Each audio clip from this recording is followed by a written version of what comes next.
Gaibandha station থেকে 2-3 kilometre যাওয়ার পরেই আমি দেখতে পাই আমার সাইড দিক থেকে একজন মহিলা সামনে লাফ দেয়। তো লাফ দেওয়ার পরে যেটা হয় যে যদি কোনো ব্যক্তি ট্রেনে অ্যাক্সিডেন্ট হয় বা কোনো দুর্ঘটনা ঘটে, সেক্ষেত্রে ইঞ্জিনের একটা ঝাঁকুনি হয় এবং একটা গন্ধ আমরা অনুভূত হয়। সেটাতে আমরা কিছুটা বুঝতে পারি যে আসলে সে মানে কিছু একটা হয়েছে, কিন্তু সেদিন এরকম কোনো কিছুই হয় নাই। তো আমি আমার এলএম সহ পরামর্শ করছি যে এখন আমরা কি করতে পারি। আমরা বিভিন্ন জায়গায় কথা বলি, আমাদের কন্ট্রোলে কেউ কোনো সদুত্তর দিতে পারে নাই যে আমরা ট্রেনটি দাঁড় করাবো কিনা। সেই মুহূর্তে আমি ভিতরে স্থির থাকতে পারি নাই, নিজেকে স্থির রাখতে পারি নাই যে আসলে জিনিসটা আমাকে শিওর হওয়া দরকার যে সামনে আসলে কি ঘটতে চলেছে।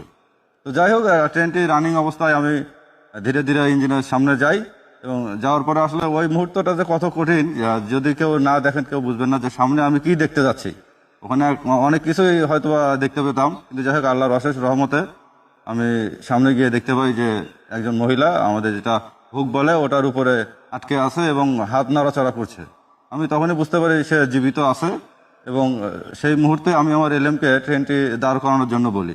কিন্তু তখন আমরা এমন একটা জায়গায় ছিলাম, আশেপাশে কোনো বাড়ি নেই, ফাঁকা জায়গা। তো আমি আমার এলএম সাহেবকে বললাম যে এই ফাঁকা জায়গায় দাঁড়ানো যাবে না, সামনে একটা লেভেল ক্রসিং গেট আছে, আমরা ওই গেট পর্যন্ত যাই, ওখানে গেলে অনেক যানবাহন বা ওখানে অনেক লোকজন পাবো, ওখানে সুবিধা হবে।